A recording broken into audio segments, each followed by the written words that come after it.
Assignment 15 வீதத்துக்கு ஒரு assignment ஒன்று எழுத தந்திருக்கணும் உங்களுக்கு. அதை எழுதி நீங்க எனக்கு சப்மிட் பண்ணணும். சரி, அடுத்தது வந்து அந்த ஏதோ ஒரு அடிப்படையில மற்ற அசஸ்மெண்ட் நடக்கும். இப்ப நான் செலக்ட் பண்ணிருக்கேன், உங்களுக்கு ஒரு டெஸ்ட் வைக்கிறேன். சரி, சில நேரம் அந்த டெஸ்ட்டை விட்டுட்டு சின்ன சின்ன குயிஸ் அந்த போகலாம். எப்படின்னு சொன்னால் அந்த அந்த செக்ஷன் உங்களுக்கு படிப்பிக்கிற நேரம் உங்களுக்கு தரப்படலாம். அதனால நீங்க இதுல வந்து கவனமா அட்டன் பண்ணுங்க. ஏன்னா ஒரு எக்ஸாமை மிஸ் பண்ணினா அந்த புள்ள அப்படியே மிஸ் பண்ணுது. அப்ப சில நேரம் கண்டினியூ அசஸ்மெண்ட் வைப்போமான்னு யோசிச்சு இருக்கேன். அப்ப அதனால இப்ப சில நேரம் இந்த செமினார்ல கூட நான் ஒன்று தரலாம் உங்களுக்கு. அது நீங்க ஆன்லைன்லயே செய்து இப்பவே சப்மிட் பண்ண மாதிரி தான் கிடைக்கும் அப்படின்ல. ரைட். சோ நீங்க கவனமாக இதுக்கு ரெடியா கேட்டுக்கொள்ளுங்க. நான் இது போன முறை உங்களுக்கு இந்த மார்க்ஸ் எப்படி நீங்க எடுக்கணும் எல்லாம் விளங்கப்படுத்தினேன். ரைட். அடுத்தது வந்து நம்முடைய கோர்ஸ் அவுட்லைன் சொல்லிட்டேன்.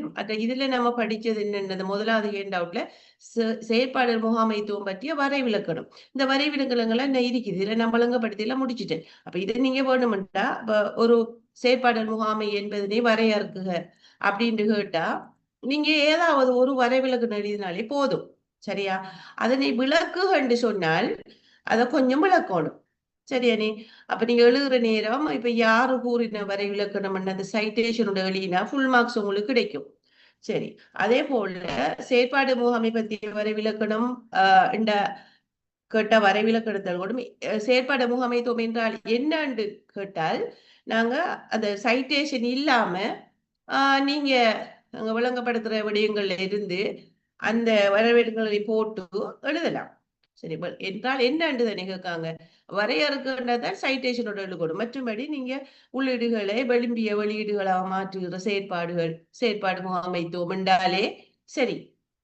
அப்ப அவ்வாறு நீங்க அதெல்லாம் எழுத பழகிக்கொள்ளணும். சரியா, மர செயற்பாடு முகாமையாளர் அவர் எடுக்கிற தீர்மானங்கள் என்ன, அவர் முக்கியமான இப்ப இதை எழுதினா கூட உங்களுக்கு கிடைக்கும்.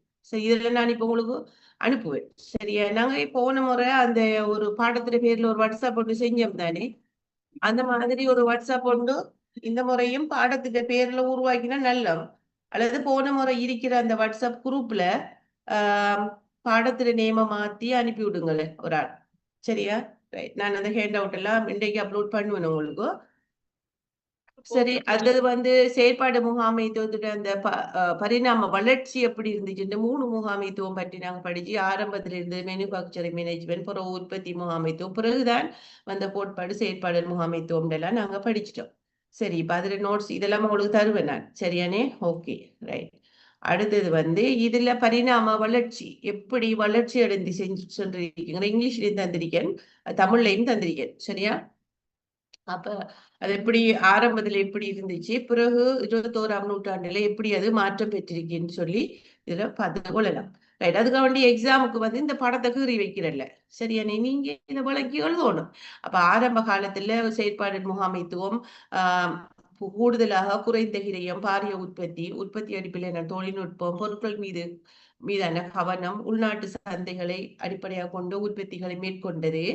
ஆனால் 21ஆம் நூற்றாண்டில் அது பெறுமதி அதிகரிப்பாகவும் பாரிய தனி பயனாக்கமாகவும் தகவல் சார்ந்த தொழில்நுட்பம் பயன்படுத்தப்படுகிறது. சேவைகள் மீதும் கூடுதலான கவனம் செலுத்துகின்றார்கள். உலகளாவிய சந்தையை போக்கஸ் பண்ணி செயற்படுகின்றார்கள் அப்படின்னு எழுதணும். சரி, அதை வசனமாக்கி எழுத பழகணும்.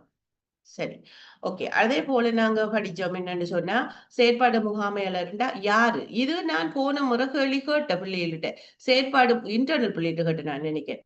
செயற்பாடல் முகாமையாளர்டா யாருன்ற உடனே என்னவெல்லாம் எழுதி வச்சிருக்கீர்கள். வடிவா சொல்றோம் என்ன, ஒரு நிறுவனத்தில் உள்ள மூலதனம், நிலம், உழைப்பு, முகாமித உள்ளீடுகளை பயன்படுத்தி விரும்பிய வெளியீடுகளாக மாற்றி தரும் மாற்றம் செய்பவரை முகாமை செய்பவர் செயற்பாட்டு முகாமையாளர் ஆவார். உதாரணம் தருகண்டு கேட்டேன்.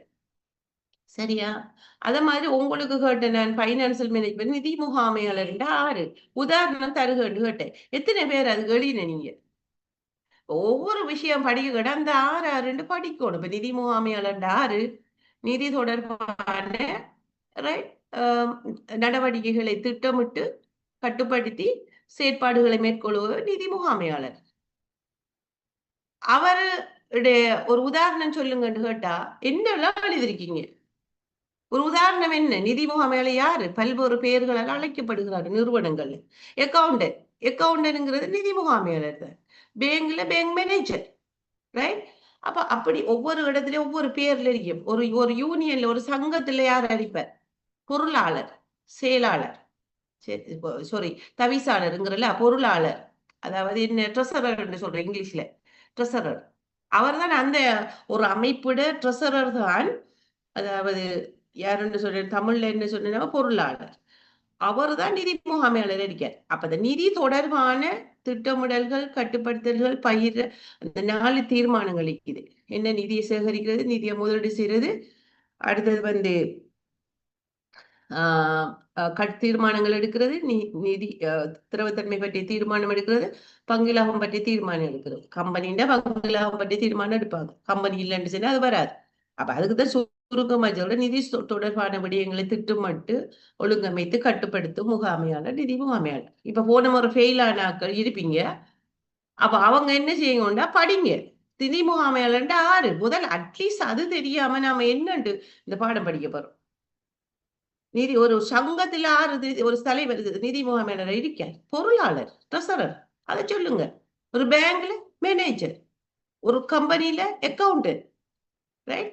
இப்ப இது தெரியாவா? இது ஒரு பொதுவான அடிப்படை விஷயம். இப்ப அத மாதிரித்தான் ஒரு முகாமைத்துவத்துல முகாமையாளர் ஆறு. முகாமையாளர் நம்ம சொல்றோம் நிறுவனத்தில் உள்ள வளங்களை பயன்படுத்தி சிறப்பாக பயன்படுத்தி விரும்பப்படும் வெளியீடுகளை உருவாக்குவதற்கு பொறுப்பாக நியமிக்கப்பட்டிருப்பவர். உள்ளீடுகள் என்ன? பொதுவாக நம்ம சொல்ற நில மூலதன உழைப்பு முகாமைத்துவம்னு சொல்றோம். இந்த உள்ளீடுகளை விரும்பிய வெளியீடுகளை மாற்றி தரும் மாற்றல் செய்முறையை முகாமை செய்பவர் செயற்பாட்டு முகாமையாளர் ஆவார். இப்ப இதுக்கு உதாரணம் தாங்கன்னு கேட்டா எழுதுற உற்பத்தி மேனேஜர், உற்பத்தி முகாமையாளர், அவர் ஆறு செயற்பாட்டு முகாமையாளர் தான். ஒரு ஸ்கூல்ல பிரின்சிபல், பிரின்சிபல் தான் நாங்க செயற்பாட்டு முகாமை. அங்க இருக்கிற செயற்பாடுகளை முகாமை செய்யறது யாரு? அது ஆறு அங்குள்ள பிரின்சிபல். ஒரு பேங்க்ல யாரு? பேங்க் முகாமையாளர். அப்ப அங்க நடக்கிற அந்த செயற்பாடுகளை முகாமை செய்பவர் அவர்தான் செயற்பாடுகள் முகாமையாளர். உதாரணம் தருகின்ற என்ன எழுதலாம்? எல்லா இடமும் செயற்பாடு முகாமையாளர் என்று பேர் சொல்லி அழைப்பாங்க இல்ல, வேற வேற பேர்ல அழைப்பாங்க. யூனிவர்சிட்டியை பொறுத்தளவில் டீன் ஆஃப் த ஃபேக்கல்டி, ஒரு தொழிற்சாலையை பொறுத்தளவில் உற்பத்தி முகாமையாளர் அல்லது சூப்பர்வைசர் என்று சொல்லுவாங்க. சூப்பர்வைசரும் இருக்க அதுல சில பேர் பிளான்ட் மேனேஜர் என்று சொல்றேன். சரி, தொழிற்சாலை முகாமையாளர். சரியா? அடுத்தது வந்து ஸ்கூல்ல அதிபர், பேங்க்ல மேனேஜர், ரெடி, ஹாஸ்பிட்டல்ல டிஎம். அப்படி இருக்கு. அந்த செயற்பாடுகளை மானிட்டர் பண்றவர் யாரோ அவர் தான் செயற்பாடு முகாமையாளர். சரி, ரைட். அப்ப இவங்களோட நோக்கம், இவங்க என்ன பங்காற்றுகிறார்கள், என்ன வேலை செய்யணும், அதான் நான் சொல்லிக்கிறேன். இவங்க வந்து ஒரு இம்ப்ளிமெண்டர், அதாவது அமுல்படுத்துபவர், வியாபார தந்திரோபாயத்தை அமுல்படுத்துபவர், வியாபார தந்திரோபாயத்துக்கு ஆதரவு அளிப்பவர், வியாபார தந்திரோபாயத்தை இயக்குபவர். அப்ப இதெல்லாம் நான் போன முறை விளங்கப்படுத்திட்டேன். ரைட். இப்ப இதை நீங்க பார்த்துக்கொண்டா சரி. அதே போல அவருடைய பொறுப்புகள் என்ன? ஆபரேஷன் முகாமையில பொறுப்புகள் என்ன? என்ன இருக்கு அவர பொறுப்புகள்? நீங்க பாடமாய் கொள்ளுங்க. நேர் பொறுப்பு என்ன? நேரில் பொறுப்புகள் என்ன? ரைட். அடுத்தது உற்பத்தி முகாமைத்துவ பேசிக் கோல்ஸ் என்ன? என்ன இருக்கிற 4 விடயங்களும். சரியானே? அப்ப அதை நான் தமிழ்ல உங்களுக்கு 5 விஷயமா பிரிச்சு அழகா தந்திருக்கேன். முதலாவது தரம். தரம் என்ன? உற்பத்தி பொருள தரம். தரம் என்ன? பொருள் அல்ல சேவை சரியா இருக்கணும். அடுத்தது வேகம், ஸ்பீட், வேகமாக உரிய நேரத்துக்கு செஞ்சு முடிக்கணும். அடுத்தது டிபெண்டபிலிட்டி, தங்கி இருத்தல், சரியான நேரத்துக்கு வேலைகளை தொடங்கி சரியான நேரத்துக்கு முடிக்கணும். நெகிழ்வுத்தன்மை, மாற்றக்கூடியதாக இருத்தல். இப்ப நாம அவர்கிட்ட பிளெக்சிபிலிட்டி இருக்கணும். சரி, பிளெக்சிபிலிட்டி தான் நெகிழ்வுத்தன்மை. என்ன மாற்றக்கூடிய தன்மை என்று சொன்னா, இப்ப நாங்க டிசைன்ல மாற்றம் வந்தா அதை செய்யக்கூடியதா இருக்கணும், அளவுல மாற்றம் வந்தா செய்யக்கூடியதா இருக்கணும். ஒரு பொருளை உற்பத்தி செய்யற நேரம், ரைட்? அப்படி. அடுத்தது கிரயம், உற்பத்தி திறனுடன் இருத்தல், உற்பத்தி திறன் உயர்வாக இருத்தல், ரைட்? அப்போ உற்பத்தி திறன் உயர்ந்தா குறைஞ்ச நேரத்துல கூட வெளியீடு இருக்கணும்.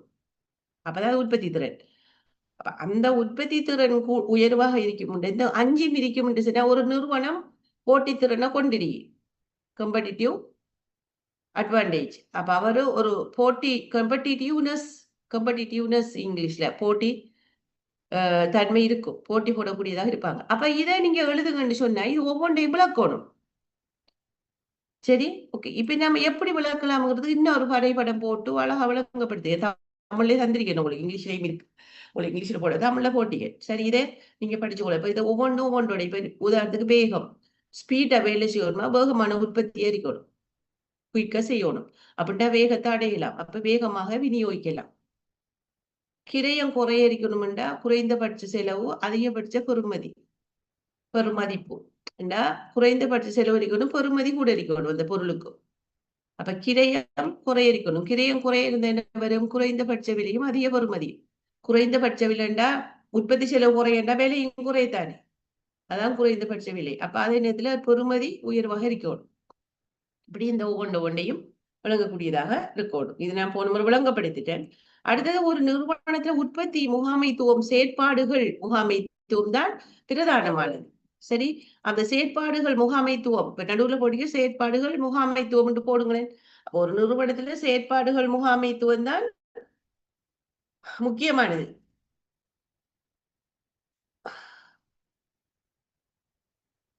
அதுதான் அடிப்படை, அதுதான் சென்ட்ரல்ல வரணும். சரியா? அதான் கரு. செயற்பாடு முகாமைத்துவம் தான் கருப்பொருள். சரியா? அப்ப அந்த செயற்பாடு முகாமைத்துவத்துக்காகத்தான் ஒரு நிறுவனத்துல ஏனைய பிரிவுகள் இருக்கு. அதான் அதுல காட்டிருக்கேன். ஏனைய பிரிவுகள்ங்கிறது என்ன சொல்லப்படுது?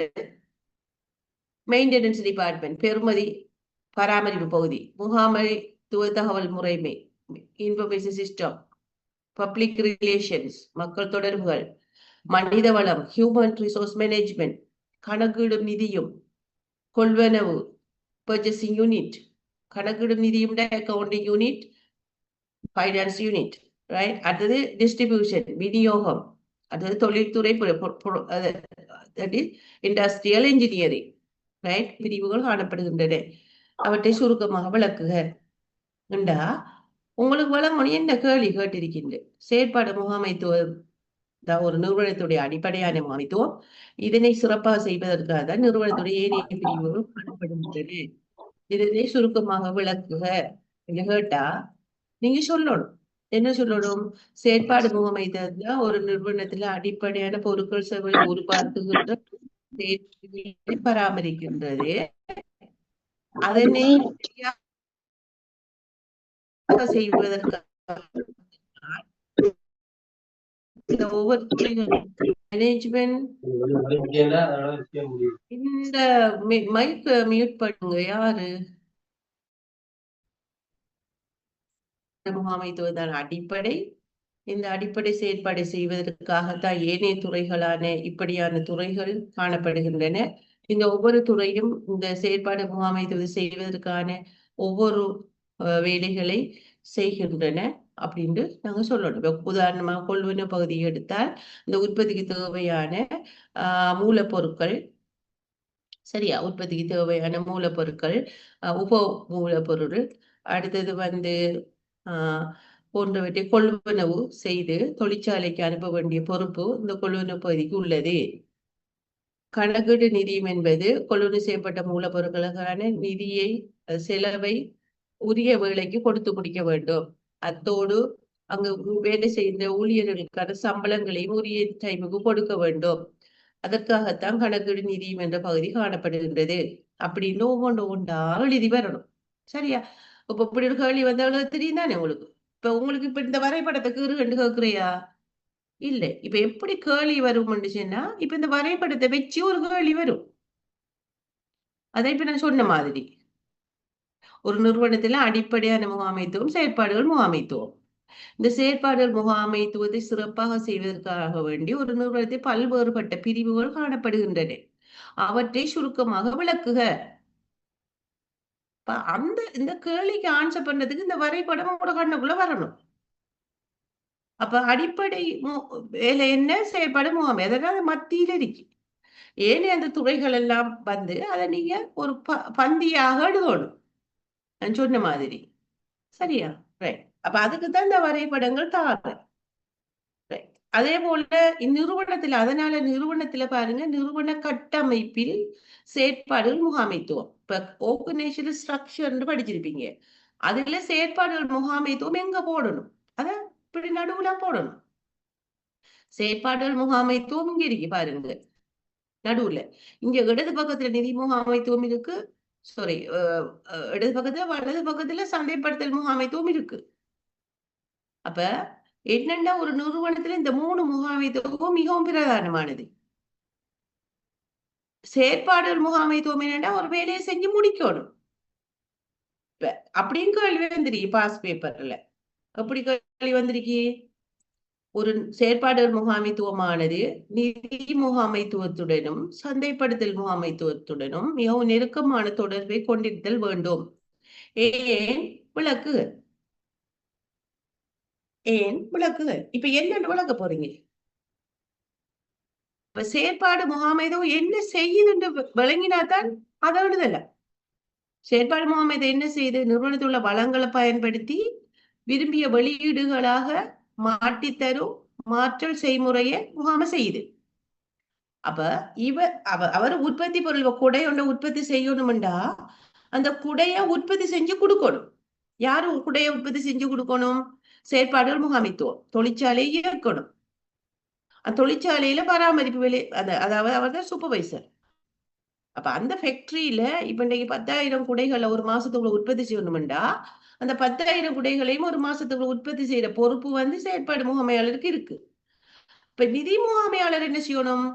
எஸ், அவர் என்ன செய்யணும்? டைமுக்கு ஊழியர்களுக்கு சம்பளத்தை கொடுக்கணும். சம்பளம் கொடுக்காட்டி வேலைக்கு வர மாட்டார். அதே நேரத்தில் என்ன செய்யணும்? ஏனைய நிறுவனத்தில் ஏற்படுகிற ஏனைய செலவுகளை செய்து முடிக்கணும். அதே நேரத்துல மூலப்பொருட்களை வழங்கினவர்களுக்கு உரிய கொடுப்பனவுகளை கொடுத்து தீர்க்கணும். அடுத்தது நிறுவனத்துக்கு இயந்திரங்கள் மெஷினரிஸ்ல பழுதுகள் வந்து அதில் திருத்தணும்னா அந்த திருத்தறதுக்குரிய செலவை கொடுக்கணும். புதிய மெஷின்களை வாங்கணும் என்று சொன்னா புதிய மெஷினை வாங்குறதுக்கு நிதியை அலோகேட் பண்ணணும், ஒதுக்கணும். அப்ப இப்படியான வேலைகளை நிதி முகாமையாளர் செய்யலண்டா செயற்பாடு முகாமையாளர் சிறப்பாக இயங்க முடியாது. சரி, சந்தைப்படுத்தல் எப்படி உதவி செய்யுது? சந்தைப்படுத்தல் முகாமைத்துவம் அவர் அப்படி உதவி செய்ய போறார். சந்தைப்படுத்தல் முகாமைத்துவம் அவர் என்ன செய்ய போறார்? நீங்க சந்தைப்படுத்தல் முகாமைத்துவம் படிச்சிட்டீங்க அல்லது படிச்சு கொண்டிருப்பீங்க. இப்ப அங்க என்ன நோக்கம்? உற்பத்தி செய்த உற்பத்தி பொருட்களை விற்று கொடுக்கிற பொறுப்பு சந்தைப்படுத்தல் முகாமைத்துவம் தான். அவர் விளம்பரம் செய்யணும், விலையை தீர்மானிக்கணும், அதாவது ப்ரொமோஷன் மேம்படுத்தல் செயற்பாடுகளை செய்யணும். என்ன வடிவத்துல உண்மையா பொருட்கள் தேவைப்படுது, என்ன கலர்ல தேவைப்படுது, யார் என்னென்ன டார்கெட் மார்க்கெட், யார நாம போக்கஸ் பண்ணி உற்பத்தி செய்யறோம்? பாடசாலை மாணவர்களுக்கா கூட உற்பத்தி செய்யறோம், வேலைக்கு போற லேடிஸுக்கா உற்பத்தி செய்யறோம், அல்லது வயலுக்கு போற ஆண்களுக்கா? யாருக்குரியது? என்ன நோக்கம் அவங்களுக்கு? அப்ப வயலுக்கு போறாங்க என்ன செய்வாங்க? நான் மடிக்கிற கொடை எடுத்து போகலாமா? போகல. வயலுக்குள்ள காற்று பலமா வீசும். அப்ப அந்த பெரிய கம்புல இருக்கிற ஒத்த கொடை தான் எடுத்துட்டு போவாங்க. ரைட்? அப்ப டாக்கட்டாரு. அப்ப அந்த கொடை யாருக்கு உற்பத்தி செய்யறாங்க? வயலுக்கு போற ஆட்களுக்கு. சரி, வேலைக்கு போற லேடிஸுக்கு தான் 3 மடிக்கிற கொடை. அவங்க என்ன செய்யற ஹேண்ட்பேக்குள்ள கொடையை வச்சுட்டு போகலாம். அப்ப டாக்கெட் கொடுப்பாரு லேடிஸ், பேக்கு போற லேடிஸ். சரியா? அப்ப பாடசாலை மாணவர்களுக்கு 2ஆம் அடிக்கிற கொடை. ரைட்? அப்ப அவங்க அதை ஹேண்டில் பண்ணியும் தெரியணும். 3ஆம் அடிக்கிற கொடையை விட 2ஆம் அடிக்கிற. அப்ப அந்த அந்த வடிவங்களை உருவாக்கி கொடுக்கறது, டார்கெட் மார்க்கெட் அடையாளம் கண்டு கொடுக்கறது, அந்த பொருட்களை உற்பத்தி செய்யற பொருட்களை விளம்பரப்படுத்துறது, அதை விநியோகத்தினருக்கு வழங்குறது, அதை ப்ரொமோஷன் ஆக்டிவிட்டிஸ் செய்யறது, இதெல்லாம் சந்தைப்படுத்தல் முகாமைத்துவம் செய்யும். அப்ப மற்றது ஐடியா தான் சந்தைப்படுத்த. ஒரு ஒரு மனுஷன் உடம்பு எடுத்த மனுஷன்னா எல்லா நிறைய பகுதிகள் இருக்குல்ல. கண் இருக்கு, மூக்கு இருக்கு, இதயம் இருக்கு, கிட்னி இருக்கு, துணியோ பகுதி நமக்கு இருக்கு. இதுல ஒரு மனுஷன் உயிர் வாழ்றதுக்கு எது முக்கியம்? எது இருந்தா அவன் உயிர் வாழ்வான்? அதுதான் அடிப்படை. உயிர் பிரியுதுன்னா கடைசியில அது இயங்காம விட்டதான் உயிர் பிரியும். அதோட மனிதன் இல்லை. அப்ப எது இயக்குது? ஹார்ட். இயக்குறது ஹார்ட். இப்ப ஹார்ட் தான் இங்க செயற்பாடுகள் முகாமைத்துவமா நம்ம எடுக்கணும். இந்த ஃபங்க்ஷனை எல்லாம் இயக்குற ஹார்ட் தான். ரைட். இப்ப நாம செல்வோம் மூளை தேவையில்லையா? பிரைன். மூளையில கட்டி வந்தா, மூளையில ஸ்ட்ரோக் வந்தா ஆக்கள் மௌத்தாரா. அப்ப ஏன்? இப்ப சந்தைப்படுத்தல் தான் பிரைன் ஐடியாவை கொடுக்கும். பொருட்கள வடிவத்தை கொடுக்குது, எல்லா ஸ்ட்ராட்டஜிஸ் அது எல்லாம் கொடுக்குது பிரைன். சரி, ஹார்ட்ல இருந்து பிரைனின் இருந்து கிட்னி இல்லாட்டி வேலை செய்யும் நம்ம இருக்கலாமா? கொஞ்ச காலத்துக்கு இருக்கலாம். இல்ல. அப்ப அதுவும் போகணும். சரி, அது என்ன? மனித வளம். சரி, இது எல்லாம் இருக்கி. கிட்னி நல்லா வேலை செய்யும், எல்லாமே நல்லா வேலை செய்யுது. ஒரு மனுஷனால இயங்க எல்லாம் இருக்கி. அவருக்கு ஊட்டச்சத்து இல்ல. அந்த ஊட்டச்சத்து தான் நிதி. நிதி முகாமைத்துவம் அப்படின்னு நீங்க பிரிச்சு பாருங்க. இப்ப ஒவ்வொரு உறுப்பும் உயிர் வாழ்றதுக்கு, சிறப்பாக வாழ்றதுக்கு தேவை. இப்ப கால் இல்லாம வாழ்றாங்க, கை இல்லாம வாழலாம், ஒரு கண் இல்லாம வாழலாம், 2 இல்லாட்டியும் வாழ்ந்திருக்காங்க. கிட்னி இல்லாம வாழ்றாங்க, ஒரு ஒரு உண்டு இல்லாட்டி. சரி, ஈவன் மூளையில கூட ஒரு பிரச்சனை வந்தா கொஞ்ச காலத்துக்கு கோமா ஸ்டேஜ்ல வாழ்றாங்க. ஆனா ஹார்ட் வேலை செய்யாட்டி ஒன்றுமே இல்ல. சரி, அப்ப அப்ப இத நீங்க இந்த உதாரணத்தை எடுத்தா, அப்ப எங்க நிறுவனம் இயங்கலண்டா நிறுவனத்தை மூட தமணும். இப்ப கொடை உற்பத்தி செய்யற கம்பெனில கொடைய உற்பத்தி செய்யலன்னா மூட தமணும். தேவையில்லை. மத்த யூனிட் என்னத்துக்கு இருக்கி? இவளுக்கு சப்போர்ட் பண்றதுக்கு. ரைட்? சோ அப்ப இந்த நிதி முகாமைத்துவம் இப்ப இப்ப நீங்க பிள்ளைகள் இப்ப நீங்க ரெக்கார்ட் பண்றதுக்கு கேக்குறீங்க. அப்ப உங்களோட மூளோட பலம் இல்லையா? நீங்க ஆர்டிபிஷியல் இன்டெலிஜென்ஸ் இன்னொரு ஆள சந்திக்குது இது பண்ணு. இந்த ரெக்கார்ட் பண்ண கேக்குறாரு தெரியுமா? இதுல போட்டு போட்டு வேற வேலை செய்யற ஒரு ஆள். இத எடுத்து இன்னொருத்தருக்கு படிக்க குடுக்குற ஒரு ஆள். அதே விட உங்க மூளையில பிக்ஸ்டா போடுங்க. பிக்ஸ்டா போட இல்லாட்டி அதை எழுதி எடுங்க. அதான் சிறந்த படித்தல் முறை. ரெக்கார்டிங் பண்ணி அதை கேட்டு அங்க ஒண்ணும் எழுத இயலாது. இது என்ன கதையா? இசைங்கதையுமா? இல்ல நாடகமா? இல்ல பாட்டா? உங்களுக்கு அழகா படிக்கும்.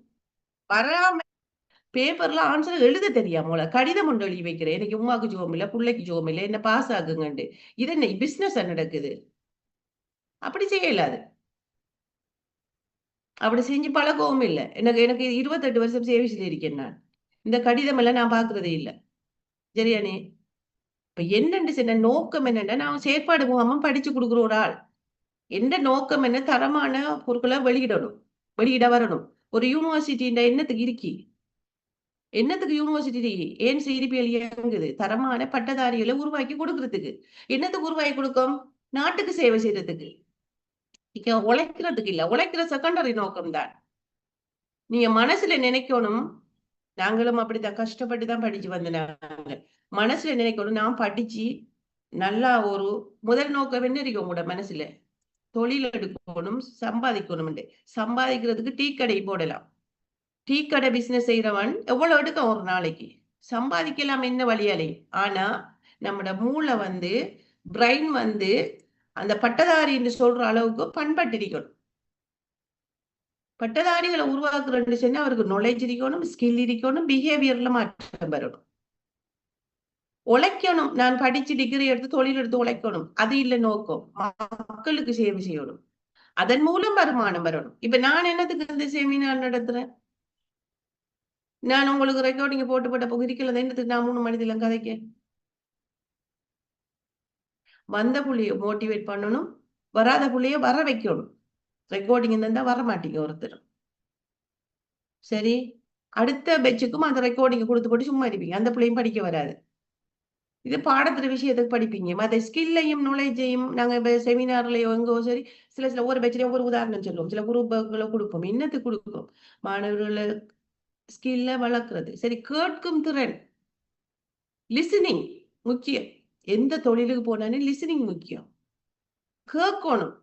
ஒருத்தர் என்ன சொல்றாருங்கிறத கேட்டுட்டு தான் நாம பதில் அளிக்கணும். சிலர் பாருங்க, மத்தாள் கதைக்கிறத கேட்கவே மாட்டாங்க. அவங்க கதைச்சிட்டே இருப்பாங்க. அப்படி அது ஒரு பட்டதாரிக்கு அது கூடாது. சரியா? அவர கதைக்கிறதுல உற்று நோக்கி போட்டு நாம பதில குடுத்தா சரி. அப்ப ஒரு நிறுவனத்தை நீங்க தரமா சேவை செய்யணும், வேலை செய்யணும்ன்றதுக்காகத்தான் நாங்கள் எல்லாம் உங்களுக்கு இந்த சனி ஞாயிறுல முந்திக்கிட்டு படிப்பிக்கோம். சோ அப்ப அதனால சரியானே, நீங்க கையில இந்த நோட்ஸ் உங்களுக்கு வரும். நீங்க நோட் எடுத்துக்கொள்ளணும். இப்ப நான் ஒரு கேள்வி இப்படி வந்தா என்னன்னு சொல்றேன்டா, அதை எழுத பழகணும். நாங்கெல்லாம் கிளம்ப யூனிவர்சிட்டியில படிக்க கூட சார் நோட்ஸ் எல்லாம் தாரல நேரம். சார் அந்நேரம் பிளாக் போர்ட்ஸ் 91ஆம் ஆண்டு. நீங்க பொறந்திருப்பீங்களோ தெரியல. ரைட். அப்ப அந்த டைம்ல பிளாக் போர்டால வலது கையில எழுதிட்டு போவாரு, இடது கையில அழிச்சிட்டு போவாரு. ஏன்டா உங்களோட பிரைன் தான் முக்கியம் பாரு. அப்படித்தான் நாங்க படிச்சேன். நாங்க சொல்ல கட்டையே லிசன் பண்ண கட்டையே மல மல மலன்னு ஷார்ட் நோட்ஸ் எடுத்துருவோம். ரைட். அப்ப அவ்வாறு நீங்க உங்களை ட்ரெயின் பண்ணணுமே தவிர, ஆர்டிபிஷியல் இன்டெலிஜென்ஸ் இன்னொருத்தர் மூளையில தங்கி இருக்காதீங்க. நீங்க உங்களோட பிரைனுக்கு எக்ஸர்சைஸ் கொடுங்க. நல்லா லிசன் பண்ணுங்க. தேவையானத பாயிண்ட் எடுங்க. ஓகே? ரைட். அப்ப செயற்பாடுகள் முகாமைத்துவம் என்றா ஒரு நிறுவனத்துல கரு, அடிப்படை, அதுக்கு பக்கபலமாகத்தான் மற்ற துறைகள் இருக்குது. அதிலேயும் விசேடமாக நிதி முகாமைத்துவமும், சந்தைப்படுத்தல் முகாமைத்துவம் மிகவும் முக்கியமானது. அதனாலதான் நிறுவன கட்டமைப்பில அது இந்த செயற்பாடு முகாமைத்துவம் பக்கத்துல நிதி முகாமையையும், சந்தைப்படுத்தல் முகாமையும் போடணும். இந்த செயற்பாடுகள் முகாமைத்துவத்துல நீங்க பாருங்க பாருங்க. ரைட். செயற்பாடு முகாமைத்துவம் தொழிற்சாலை முகாமையாளர் என்றும் அவர்கள் அழைக்கலாம். சில இடத்துல தொழிற்சாலை முகாமையாளர் இருப்பாங்க பேர்ல. செயற்பாடுகள் முகாமையாளர் சொல்லுவாங்க. மேற்பார்வையாளர் சூப்பர்வைசர் சொல்லுவாங்க. வித்தியாசமான பேர்கள் அழைக்கலாம்.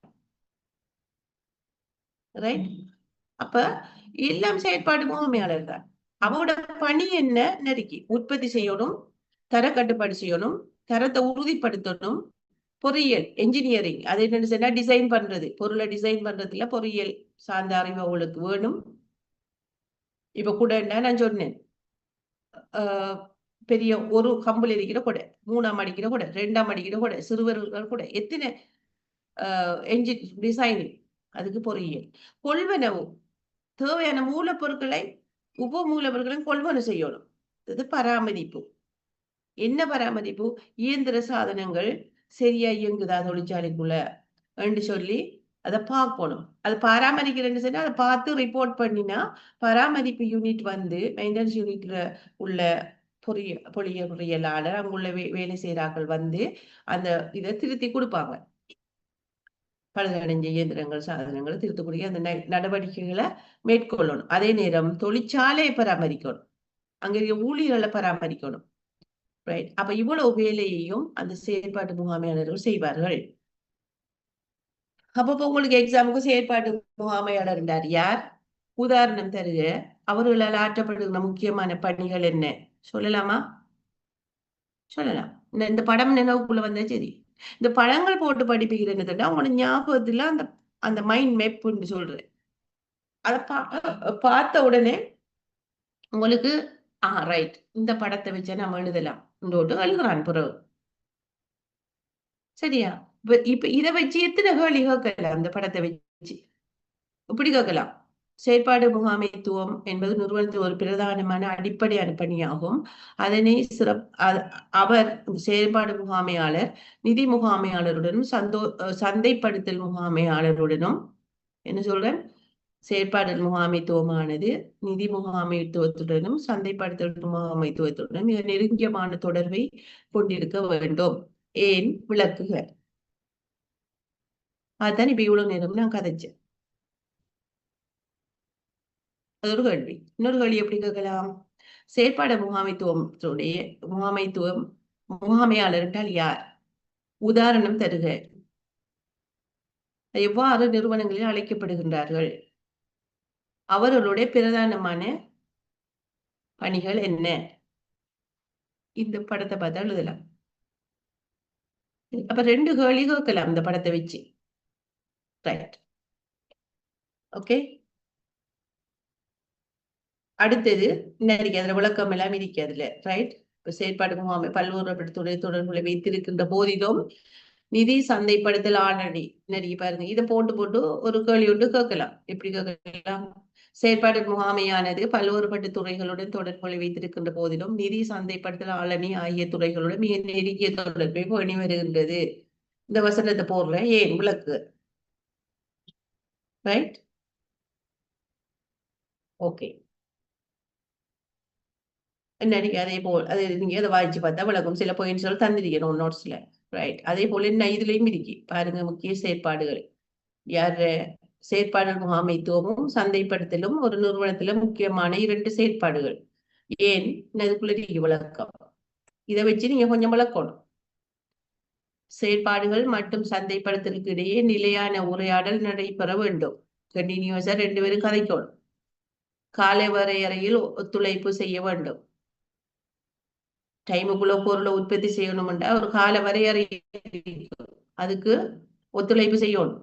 சரி, அது எதிர்வு கூறுதல், பெறுமதி மற்றும் இயலளவு வரையறைகள், விநியோக உறுதிமொழிகள் மற்றும் திட்ட வரைவு அர்ப்பணிப்புகள் இவற்றை செய்யணும். வடிவமைப்பு, விவர குறிப்புகள், உற்பத்தி கோட்பு, உள்ளமைவுகள் மற்றும் வழங்குனர் ஈடுபாடு மற்றும் எளுமைகள் ஆகிய அனைத்திலும் முக்கியமான பிரச்சனைகள். இவற்றில் என்ன செய்யணும்? 2 பேரும் செயற்பாடு முகாமைத்துவமும் சந்தைப்படுத்தல் முகாமைத்துவமும் மிக முக்கியமான கலந்துரையாடல்களை மேற்கொண்டு முடிவுகளை எடுக்கணும். அப்ப என்ன தந்திரிக்க வடிவமைப்பு விவர குறிப்பு என்றா என்ன? வடிவமைப்பு விவர குறிப்புங்கிறது என்ன? அந்த பொருள் என்ன கலர்ல இருக்கணும், என்ன அளவுல இருக்கணும், என்ன மனம். ஒரு லக்ஸ் சோப்புண்டா ஷோப் அந்த பொருள்ல வடிவ அமைப்பு. ரைட், விவர குறிப்புகள் என்ன? லக்ஸ் சோப்புன்னு எடுப்போம். அது ஓவசியப்பா இருக்கும். அதுல ஒயிட் கலரா, கிரீன் கலரா, எல்லோ கலரா, என்ன மனம், மல்லிகை மனம், ஜஸ்மினா, ரோசா, என்ன மனம். சரி, அதுல கரையக்கூடிய தன்மை எவ்வளவு இருக்கணும். மற்றது அதுல நிறை 200 கிராம் சோப்பா, 300 கிராமா, என்ன. இந்த விளக்கங்களை எழுத்துல உருவத்துல எழுதி வைக்கிறது. அதுதான் வடிவமைப்பு விவர குறிப்பு. ஓகே, ஒரு குடண்டு சொன்னா அதுல பரிதி எத்தனை சென்டிமீட்டர் இருக்கணும், வட்டத்துக்கு பரிதி சரியானே. அடுத்ததுல விட்டம் எவ்வளவு இருக்கணும், என்ன கலர் சீல போடணும், எத்தனையா மடிக்கணும், அந்த சீலையின் அளவு நைலூனா அல்லது 100% என்ன வகையான மெட்டீரியல் யூஸ் பண்ண போறோம், என்ன வகையான கம்பி போட போறோம், கம்பி என்ன வெள்ளை கலரா பிளாக் கலரா என்ன, இதெல்லாம் விளக்கம் அழுகிறது வடிவமைப்பு விவர குறிப்புகள்.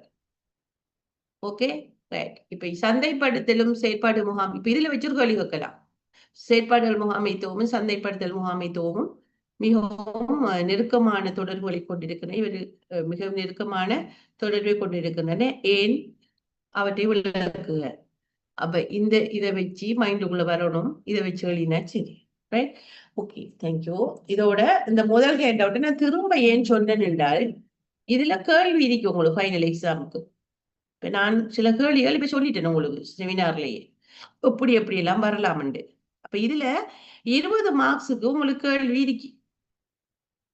இந்த செக்ஷனை நீங்க திரும்ப திரும்ப பார்த்து இதை பாடமாக்கி இது எப்படி எழுதலாம்னு சொல்லி இதை நீங்க எழுதி பார்த்து நீங்க வார நேரம் அந்த கேள்விக்கு நீங்க விடையளிக்கலாம். அப்ப 20 மார்க்ஸுக்குரிய ஒரு கேள்வி கட்டாயம் இந்த செக்ஷன்ல வரும். சரியா? ஓகே, அப்ப இந்த ஹேண்ட் அவுட் நான் உங்களுக்கு அனுப்புறேன். ரைட், இன்னைக்கு அனுப்புறேன். அந்த வாட்ஸ்அப்ல நீங்க போன முறை நாம போட்டோம்ல என்ன அந்த பாடத்துல பேரு. இப்ப நீங்க அதை ஒரு பாடத்துல பேரை போட்டு அந்த அட்மின்ல 2 பிள்ளைகள் இருக்கீங்களா அவங்க மாத்தி விட்டீங்களோட சரி நான் இப்ப அது போடுவேன். சரி, செமினார் முடிஞ்ச உடனே போடுறேன். இதே ஹேண்ட் அவுட்டை போடுவேன் உங்களுக்கு. ஓகே, அதை முடிப்போம். என்ன அதை க்ளோஸ் பண்ணிட்டு 2வது ஹேண்ட் அவுட்டுக்கு போறேன்.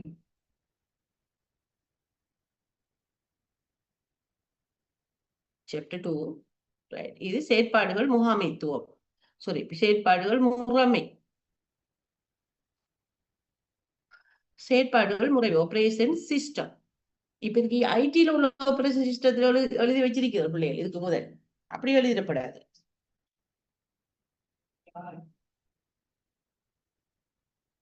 செயற்பாடுகள் முகாமைத்துடன் முறைமை. ரைட், அது என்னன்னு பார்ப்போம். செயற்பாடுகள் முறைமை. ஒரு நிறுவனத்தில் அந்நிறுவனத்தின் பொருட்கள் சேவையில் உருவாக்குகின்ற பாதை செயற்பாடுகள் முறைமையாகும். அது பாதை பாத் இந்த சொல்லியிருக்கார். பொருட்கள் சேவைகளை உருவாக்கி வழங்குவதற்காக நிறுவனத்தில் உள்ள வளங்களை ஒருங்கிணைக்கின்ற அமைப்பு செயற்பாட்டு முறைமையாகும். ரைட், அத சொல்றோம். இப்ப அந்த மாடலை பார்த்தோம்னா இப்படி இருக்கும். இதான் மாடல். அப்ப அந்த மாடல் நான் அழகும் பழகப்படுத்தினேன் போன முறை. ரைட், என்ன இருக்கு இப்ப தமிழ்ல போட்டிருக்கேன், இங்கிலீஷ்லயும் இருக்கு. ஹேண்ட் அவுட் அப்படியே போடுறேன், தமிழ்லையும் போட்டிருக்கேன். சரி, அப்ப தமிழ்ல உள்ளீடுகள் ஒன்று இருக்கு, மாற்றல் செய்முறை, வெளியீடுகள் இருக்கு. சரி, இந்த இதை அழிச்சுடுவோம் என்ன.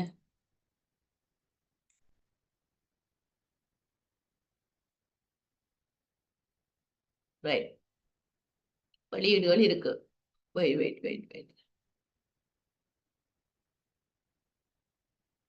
ஓகே, வெளியீடுகள்.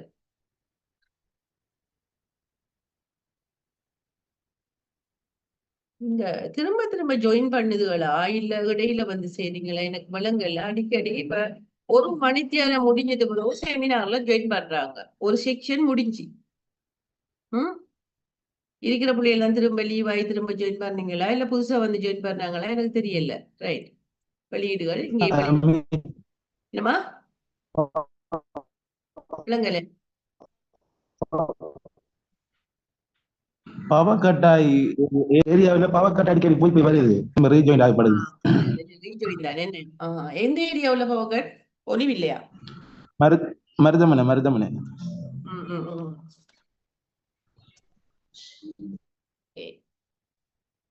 இன்னைக்கு ஒளிவில்லையும் பவர் கட் என்ன திருத்த வேலைகள் காரணமா? இப்ப மழை காலம் தானே.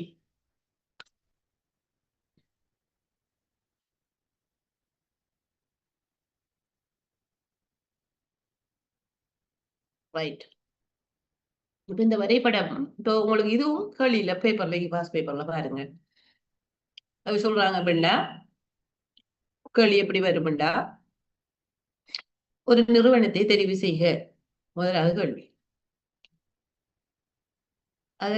அது எந்த நிறுவனமும் நீங்க எடுக்கலாம். சேவை நிறுவனமாகவும் இருக்கலாம், பொருளை உற்பத்தி செய்த நிறுவனமாகவும் இருக்கலாம், சப்ளையாகவும் இருக்கலாம், ஒரு சில்லறை கடை அல்லது மொத்த வியாபாரம், ஹாக்கிங் ஸ்போர்ட்ஸ் எதுவும் நீங்க எடுக்கலாம். ஒரு நிறுவனத்தை தெரிவு செய்ய வந்தார். அப்படி இல்லாம விசேடமாக ஒரு பொருள் உற்பத்தி நிறுவனத்தை தெரிவு செய்க பொருள் தெரிவு செய்யண்டா மார்க்கமுண்டா என்ன செய்ய போறீங்க? நெசவுச்சாலை. உங்க பொருள் தானே உற்பத்தி செய்யுது, சாரி சாரம் அதெல்லாம் உற்பத்தி செய்யறாங்க. சரி, குளிர்பானங்கள் உற்பத்தி, செருப்பு உற்பத்தி. அப்ப தொட்டு உணரக்கூடிய பொருள் அந்த தொழிற்சாலையை எடுக்கணும். சரி, அல்லது சரி சேவை நிறுவனம் ஒன்றை தெரிவு செய்ய. அப்ப சேவை நிறுவனங்கள் வங்கி, பாடசாலை, பல்கலைக்கழகம், ஏனைய சேவை வழங்குகிற நிறுவனங்கள், காப்புறுதி கூட்டுத்தாபனம் போடுங்க. ரைட், ஒரு டிரான்ஸ்போர்ட் ஆபரேஷன் சிஸ்டத்தை தெரிவு செய்ய. போக்குவரத்து செயற்பாட்டு முறைமையை தெரிவு செய்ய. டிரான்ஸ்போர்ட், பஸ் சேவை, ஆட்டோ சர்வீஸ், தனியார் பஸ் சேவை, கவர்மெண்ட் சிடிபி, புகையிரத சேவை, ஏர்லைன் சேவை, ரைட், விமான சேவை, ஷிப் சேவை, ஏதாவது ஒன்று எடுங்க. போக்குவரத்து எடுத்து போட்டு சொல்வாங்க இந்த முடலை வரைக. நிறுவனம் ஒன்றை தெரிவு செய்து அதனுடைய செயற்பாட்டு முறைமையை காட்டக்கூடிய மாதிரியை வரைக. அப்படிதான் மாதிரி. இது பொதுவான மாதிரி, எல்லாத்துக்கும் பொதுவானது. அப்ப நீங்க மாதிரிய வரைகன்னு சொன்னா இந்த பொதுவான மாதிரிய வரைஞ்சு ஓட்டு பிறகு நீங்க எதை விளக்கமா எழுதணும். ஒவ்வொரு விஷயமா இந்த மாதிரியில் உள்ள ஒவ்வொரு கூறுகளையும் விளக்குக என்று ஒரு கேள்வி இருக்கும். ஒரு நிறுவனம் ஒன்றை தெரிவு செய்க, அதில் ஒரு செயற்பாட்டு முறைமையை வெளிப்படுத்தும் மாதிரியை வரைக, அதில் உள்ள ஒவ்வொரு கூறுகளையும் விளக்குக. இதுல இருக்கிற எல்லாம் ஒவ்வொரு கூறுதான். இப்படி ஒரு கேள்வி வந்தா 10 மார்க்ஸ் வரும். அதுக்கு உரிய பகுதிகளோட நிறுவனத்தை தெரிவு செஞ்சா ஓகே, அதுக்கு ஒரு மார்க்ஸ். இந்த பொதுவான வரைபடத்தை வரைஞ்சு வச்சா அதுக்கு 2 மார்க்ஸ் வந்துடும். அப்ப 3 மார்க்ஸ் எடுத்துட்டீங்க. மறுவா இதுல ஒவ்வொன்றையும் வளர்க்கறதுக்கு அடுத்த 7 மார்க்ஸ் இருக்கு. அப்ப உள்ளீடுகள் என்ன? இப்ப நிலம், உழைப்பு, மூலதனம் இது பொதுவா சொல்லியிருக்கேன். சரியா? அப்ப ஒரு சாரம் உற்பத்தி செய்யற அல்லது நெசவு தொழிற்சாலை எடுத்தோம்டா உள்ளீடுகள் என்னங்க? உள்ளீடுகள் ஏன் உள்ளீடுகளை நீ சொல்லணும். என்னென்ன நூல், சாரம், அந்த இது ஒரு தடை செய்யற இடம், அதாவது என்னன்னு சொல்லலாம், துணி உற்பத்தி செய்யற இடம் அல்லது நெசவு தொழிற்சாலை என்ன அங்க இருக்கு? முக்கியமாக நூல் இருக்கு, நூல் வகைகள்ல இருக்கு. சரியா? அதான் பிரதானமான மூலப்பொருள்.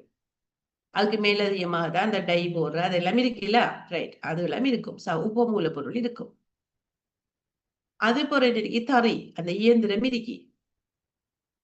வேற நிறைய ஊழியர்கள் இருக்கு. அது ஒரு இடம் வேணுமே, தொழிற்சாலை கொண்டு இருக்கு, அல்லது ஒரு சின்ன ஒரு ரூம் இருக்குதானே, இருக்கு தொழிற்சாலை.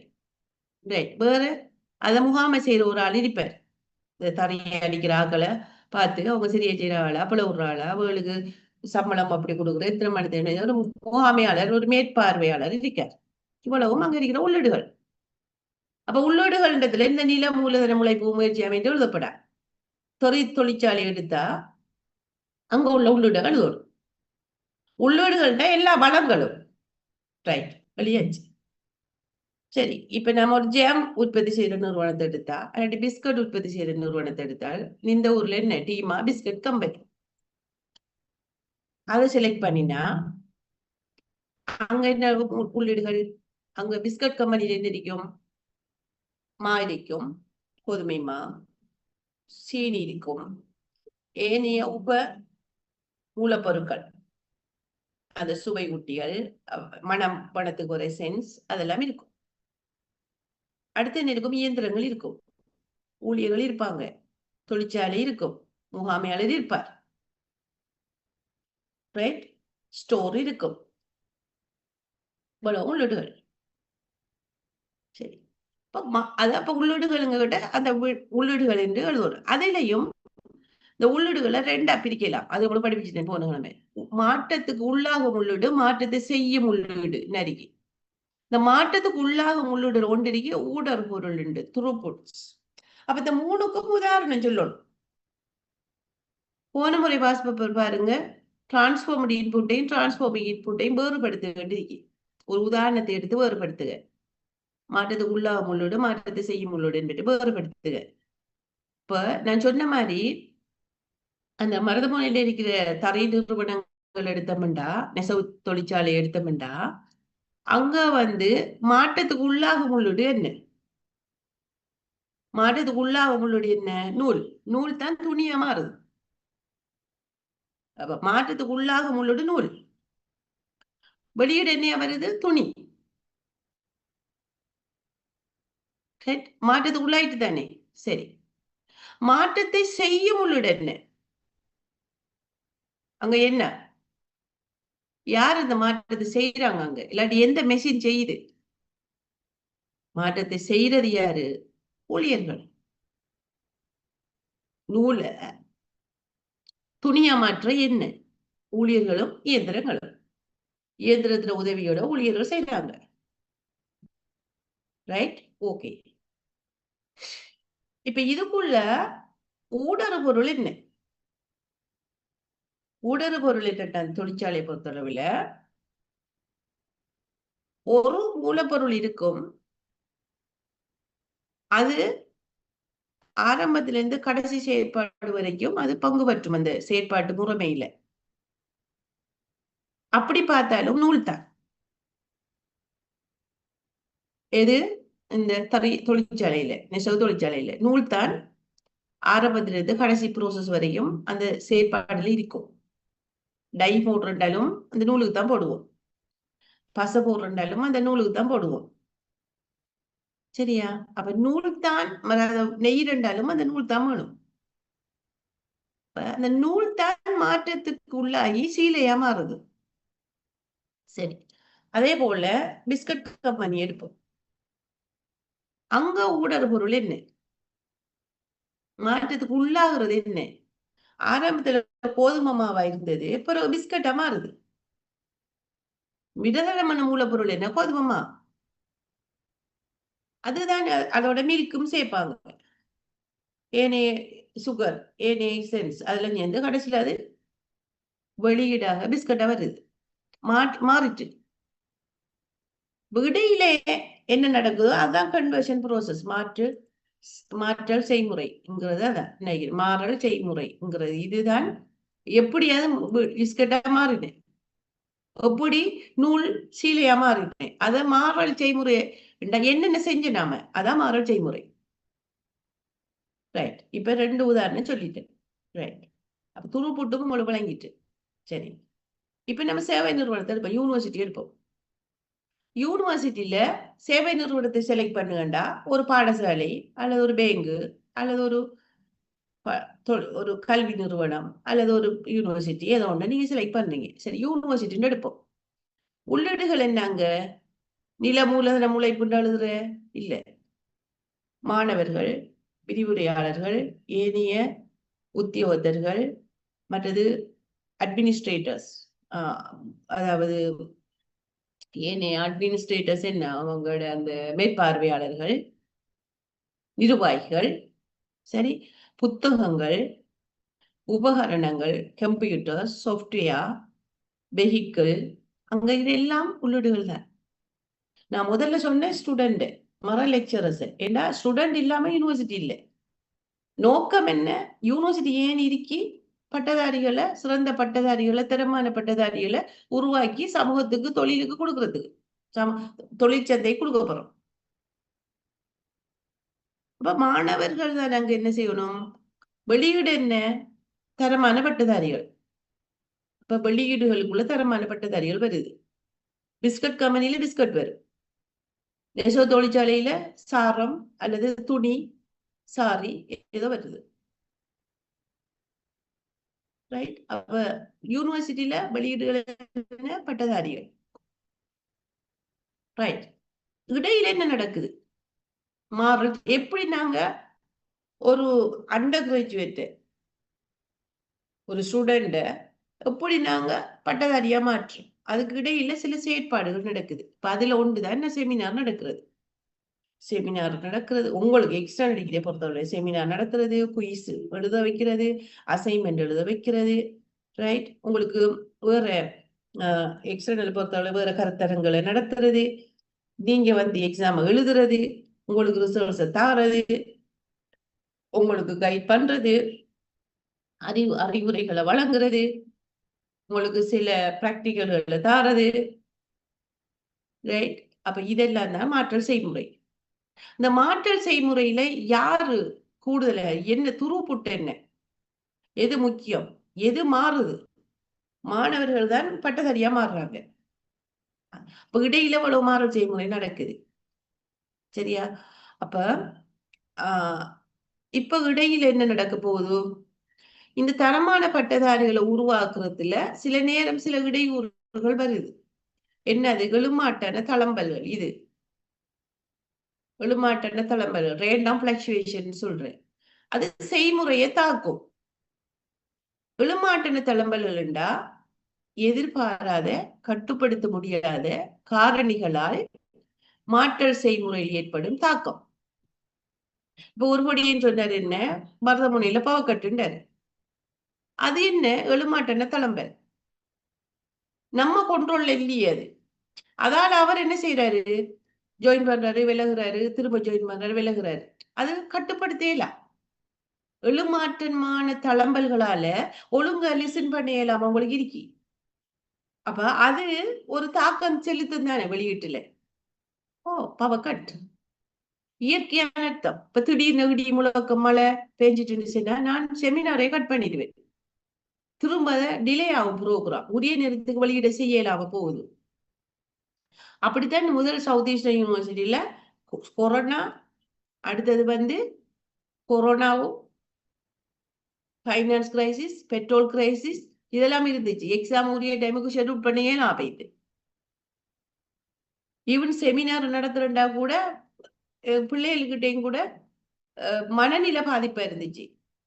சிலர் குரண்டையில் இருந்துச்சு. சரி, அப்ப செமினார் நம்ம குரண்டையில் இருக்கிற பிள்ளைகளுக்கு ஹாஸ்பிட்டல் இருந்துச்சு. அப்ப நாங்க அதை மாத்தி அதனால டிலே வந்துச்சு.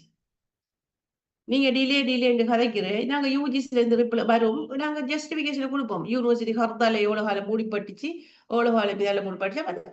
அது அன்எக்ஸ்பெக்டட் எழுமாட்டு unexpected uncontrollable situation that will effect the conversion process. மாட்டது என்ற செய்முறையில டிலே பண்ணுது. இப்ப நம்ம செமினார் நடத்துறோம். இன்றைக்கு எது உண்டா நம்ம கட் பண்ணதான் வரும். கட்டுப்படுத்த இயல, நம்மட கையில இல்ல. ஓகே, அதான் விழுமாட்டோட தளம்பல்கள். இப்ப அதே மாதிரி நெசவு தொழிற்சாலையில இப்ப இன்னொன்று ஆர்ட்ஸ் ஃபேக்கல்ட்டியிட பிள்ளைகளுக்கு ஒரு 16-17 வச்சு அவங்க இப்பதான் தேர்ட் இயரோ ஃபைனல் இயர் இருக்கு. அது காரணம் என்னன்னா யூஜிசி வந்து அந்த ப்ரோக்ராம் ஸ்டாப் பண்ண சொல்லிட்டு ஸ்டாப் பண்ணி கரிக்குலத்தை ரிவைஸ் பண்ணி அதுல சில முக்கியமான இதுல சப்ஜெக்ட் போட்டுதான் நீங்க நடத்தணும்னு பதிச்ச பிள்ளைகளுக்கு ப்ரோக்ராம் தொடங்காமலே 3-4 வருஷம் போயிட்டு யூஜிசில இருந்து அப்ரூவல் பெற மட்டும். இப்ப அதே பிள்ளைகள் யூஜிசி கடிதம் எழுதுது. நாங்க என்ன செய்யறோம், அதே அங்க அறிவிக்கும். யூஜிசில உள்ள ஸ்டாப் பண்ண சொன்னதால 4 வருஷம் ப்ரோக்ராம் தொடங்கல. அதுக்கு கடிதம் இருக்கீங்கள்ட்ட அந்த கடிதம் அட்டாச் பண்ணி அனுப்புறோம். பிள்ளைகள் என்ன நினைக்கிறேன்னு டிலே. இது அன்எக்ஸ்பெக்டட் அன்கன்ட்ரோல் சிச்சுவேஷன்ஸ். பட்டதாரிகள் ஆர்ட்ஸ் பட்டதாரிகள் வந்து தரமா உற்பத்தி செய்யப்பட்டது இல்ல இடத்தின் அடிப்படையில ஸ்டாப் பண்ணினது.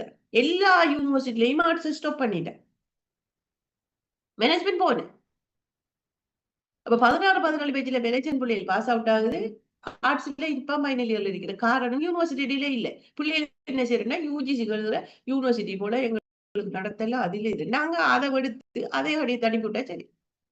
அதான் அந்த எழுமாட்டன தளம்பலுங்கிறது என்னன்னா அன்எக்ஸ்பெக்டட் அன்கன்ட்ரோலபிள் சிச்சுவேஷன். இப்ப கவர்மெண்ட் மாறுது, சிஸ்டம் மாறும். நம்ம கண்ட்ரோல் பண்ணலாமா?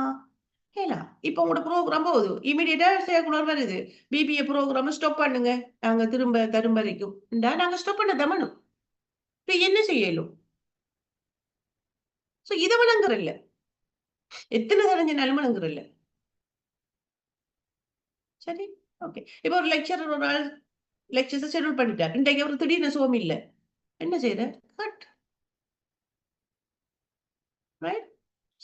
Unexpected uncontrollable situation. எதிர்பாராத கட்டுப்படுத்த முடியாத காரணிகளால செயற்பாட்டு முறையில வர தாக்கம் அது வெளியீட்டையும் பாதிக்குது. உரிய நேரத்துக்கு செய்யலாம் இருக்கும், அதே நேரத்தில் உரிய தரத்திலையும் செய்யலாம் இருக்கும். ரைட். இப்ப தொழிற்சாலையில ஊழியர் போராட்டம் வருது. இப்ப இடையில உங்களுக்கு தெரியும் அந்த காலத்துக்குள்ள நான் அகாடமி ஸ்ட்ரைக் ஒரு 4 மாதம் யூனிவர்சிட்டி மூடி கிடக்கு. இதுக்கு யாரு பொறுப்பு? நிர்வாகமா பொறுப்பு? அது சங்கம், ஊழியர் சங்க போராட்டங்கள், மாணவர் போராட்டம். அதுல அந்த காலத்துக்குள்ள 2 நடந்து ஊழியர் நான் அகாடமிக் ஸ்டாஃப் ஒரு 3-4 மாதம் ஸ்ட்ரைக், திரும்ப அகாடமிக் ஸ்டாஃப் ஸ்ட்ரைக், கிட்டத்தட்ட 1 வருஷம் போயிட்டு அதுக்குள்ள. அப்ப நானும் 91ஆம் ஆண்டு கொலம்பு யூனிவர்சிட்டி இன்டர்னல் ஸ்டூடெண்டா போனேன். நான் முடிச்சிட்டு வந்தேன் இப்ப 96ஆம் ஆண்டு. 6 வருஷம் போயிட்டு 4 வருஷம் தானே கோர்ஸ். ஆனா யுத்தம், பிளாஸ்ட், அது இது இப்படி பிரச்சனைகள். இப்ப நம்ம ஆட்டு கேட்கறது. அதே போல பேராதனை யூனிவர்சிட்டியில 8 வருஷம் போச்சு. ஏன் ஜேவிபி பிரச்சனை, அது இது. அது நம்மட தலையெழுத்து. காலம் சரியா இருந்தா ஊக்க முடியும். இந்த எதிர்பாராத நிகழ்வுகள் தளம்பல்கள் வரலண்டா வேலை நடக்கும். அதை விட முகாமைத்துவத்தோட வீக்னஸ் ஆல வருதுண்டா அது பல. சரியானே? ரைட். இப்ப நாம ஒரு செமினாரை ஷெட்யூல் பண்ணிட்டோம். ஒரு லட்சம் திடீர்னு சுகம் இல்ல அவரை விட்ட ஒரு மையத்தை விழுந்துட்டு மவுத்து ஒருவர் வரா. இப்ப நாம நிர்வாகிதான் வந்து நீ என்ன எடுக்கலன்னு கேட்கலாமா? சரி, அது ஆல்டர்னேட்டிவ் செய்வோம்னா அடுத்த பாடத்தாக்கள்கிட்ட கேட்கார். இந்த டைமுக்கு அவருக்கு வர இல்லாம நீங்க எடுக்கீங்களான்னு கேட்கார் கோஆர்டினேட்டர். அவ ஒருத்தர் கடங்கல்ல, என்ன செய்யலாம் பிள்ளைகள்? டிலே. Unexpected uncontrollable situation. எழுமாட்டான தளம்பல்களால செய்முறையில சரி, இதுல எப்படி வரும்? நெசவு தொழிற்சாலையில தரை உடைஞ்சிட்டு என்ன நடக்கும்? திருத்தணும், நூல் வரல, வெளிநாட்டுல இருந்து எங்க நூல் இறக்குமதி நூல் வரல. சரி, வெள்ளம் போட்டுட்டு வீட்டுக்குள்ள தண்ணி, தொழிற்சாலைக்குள்ள தண்ணி, என்ன செய்யலும்? செய்யல. பிஸ்கட் கம்பெனி எடுப்போம், இயந்திரம் உடைஞ்சிட்டு, மூலப்பொருளுடைய டைமுக்கு வரல, தொழிலாளர்கள் போராட்டம், தொழிற்சங்கம் போராட்டம், வேல் நடக்குமா? நடக்காது. Okay, right. இப்ப அப்ப எழுமாற்ற தளம்பல் என்ன உங்களுக்கு தெரியும்? என்ன எழுத போறீங்க? ரேண்டம் ஃபிளக்சுவேஷன் என்றால் என்ன? அதை விளக்குக என்றால், ஒரு உற்பத்தி தொழிற்சாலையோ அல்லது ஒரு சேவை நிறுவனமோ அதோட மாற்றல் செய்முறை செய்து கொண்டிருக்கும் போதோ கட்டுப்படுத்தாத எதிர்பார்க்காத காரணிகளால் அதுக்கு எந்த தடைகள் ஏற்படுமாக இருந்தால் அது எழுமாற்றான தளம்பல்கள் எனப்படும். உதாரணம், வானிலை மாற்றம், சூறாவளி, வெள்ளம், தொழிற்சங்க போராட்டம், இயந்திர சாதனங்கள் திடீரென உடைதல், அரசியல் கொள்கைகள் ஏற்படும் திடீர் மாற்றங்கள் காரணம். ஃபேக்டரிய மூடு ஒன்று சென்ன என்ன மூடத்தமன் கவர்மெண்ட் வந்து சீல் பண்ணின என்ன மூடத்தமன். இப்படித்தான் அந்த எழுமாட்டு தடை. அப்ப அதை வழங்கப்படுத்தணும். எல்லாத்துக்கும் வரும், எல்லா தொழிற்சாலைக்கு எல்லாத்துக்குமே வரும். சரி, இப்ப பிசினஸ் கறந்தால் கடையெல்லாம் மூடணும், அது தளம்பல். கட்டுப்படுத்த இல்லை, நம்ம கையில இல்ல. ரைட். அது அப்படி. இப்ப முக்கியமா உள்ளீட பற்றி விளக்கணும், மாற்றல் செய்முறை விளக்கணும், வெளியீடுகளை பற்றி விளக்கணும், இந்த எழுமாட்ட தளம்பல்ல பற்றி விளக்கணும். அதே நேரம் சீராக்கல்களுக்கு தேவை. இப்ப நாங்க என்ன செய்ய போறோம்? இவ்விடத்தை பாருங்க, இன்னும் ஒரு வட்டம் ஒன்று இருக்கு பாருங்க. இந்த வட்டம் பாருங்க, இந்த வட்டத்தை பாருங்க. இது என்ன? இந்த வட்டம். இந்த வட்டம் போட்டுக்கிறேன் என்ன? வெளியீட்டை கண்காணித்தல், மொனிட்டர் அவுட்புட், வெளியீட்டை கண்காணிக்கிறேன். என்னடா மாற்றல் செய்முறை எல்லாம் முடிஞ்சு கடைசியாக மூலப்பொருள் அதாவது முடிவு பொருள் சந்தைக்கு போறதுக்கு முதல் ஒருக்கா செக் பண்ணும். அதான் வெளியிட்டு கண்காணித்த. இப்ப நெசவு தொழிற்சாலை என்று சொன்னா சாரை நம்ம நெஞ்சு முடிச்சிட்டோம், சாரன் அடிச்சு முடிஞ்சு. ஆனா அதை சந்தையில போடுறதுக்கு முதல் ஒருக்கா செக் பண்ணணும். இதுல என்னையும் இடத்துல கிழிஞ்சிருக்கா, இல்ல அடுத்த நூலுகள் வித்தியாசமா வந்திருக்கா, இல்ல என்னையும் பொலரிக்கா என்று பார்த்து ஒன்றும் இல்லாட்டித்தான் அதை சந்தைக்கு கொடுக்கணும். இப்ப பிஸ்கட் கம்பெனி என்ன செய்யணும்? நான் இப்ப 3 உதாரணம் எடுத்துக்கு படிப்பிக்கணும் உங்களுக்கு. பிஸ்கட் கம்பெனி என்ன செய்யணும்? பிஸ்கட் எல்லாம் உற்பத்தி செஞ்சு வெளியிட்டு கொடுக்கறதுக்கு, சந்தை கொடுக்கணும்னு பார்க்கணும். இந்த பேக்கிங் ப்ரோசஸ்ல பிஸ்கட் எல்லாம் உள்ளுக்கு உடைஞ்சிருக்கா, அப்போ ஒரு பேக்கெட்டை உடைச்சி கொட்டி பார்க்கணும் எத்தனை பிஸ்கட் உடைஞ்சிருக்கு, உரிய டேஸ்ட் இருக்கா. ரைட். வெயிட்ட பார்க்கணும். 500 கிராம் பிஸ்கட் 500 கிராம் இருக்கா, பேக் பண்ண கேட்டா 500 கிராம் உண்மையா வந்திருக்கா. அப்ப வெளியிட்ட கண்காணிக்கணும். அப்ப எப்படி கண்காணிக்க போறோம்? இங்க இருக்கு என்ன போட்டீங்க, நாம அந்த உண்மையான வெளியிட விரும்பிய வெளியீடோட கொம்பையா பண்றோம். நம்ம உண்மையா என்ன நினைச்ச உண்மையா இப்ப என்ன வந்திருக்கு, ட்ரெண்ட் நாம நினைச்ச ஸ்டாண்டர்ட் எல்லாம் பொருள் வந்திருக்கா இல்லையாண்டு பார்த்து. சரி, இப்போ நாங்க யூனிவர்சிட்டியை பொறுத்தளவுல கடைசியா செக் பண்ண கிட்ட போன முறை ஒரு பொடியனுக்கு ஒரு பாடத்துல C- இருந்துட்டு அவரும் அதை பார்க்கல, அவரு முடிக்கல. அவர் தானே முடிக்கணும், அவருக்கு C- இருந்தா C வரணும், அவரு முடிக்கல.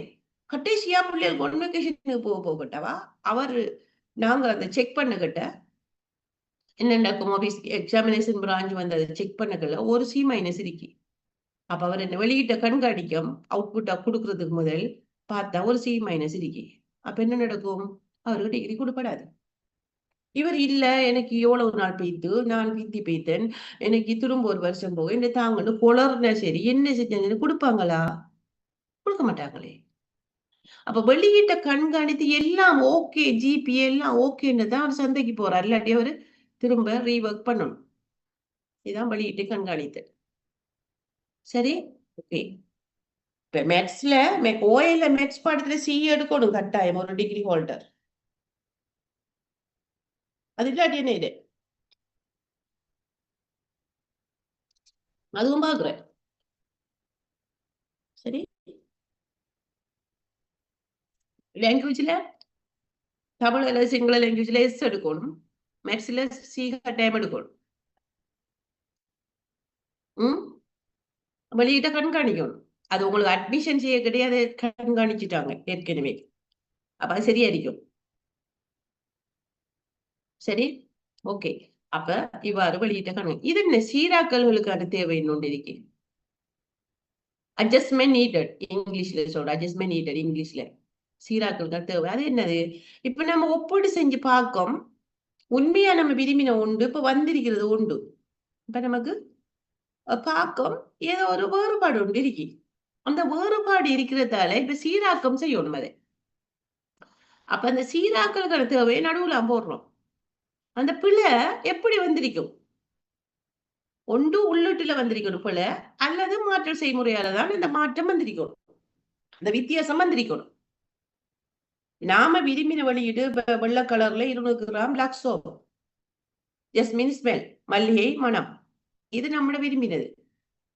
வெளியிட்டு எடுத்த உடனே 200 கிராம் குறையறிக்கி சரியான வெள்ளையும் இல்ல, கொஞ்சம் கலந்த மாதிரி மஞ்சள் வெள்ளையா இருக்குது, ஜஸ்மின் ஸ்மெல்லும் இல்ல, இல்ல கலரும் ஓகே, வெயிட்டும் ஓகே, ஸ்மெல் வரல.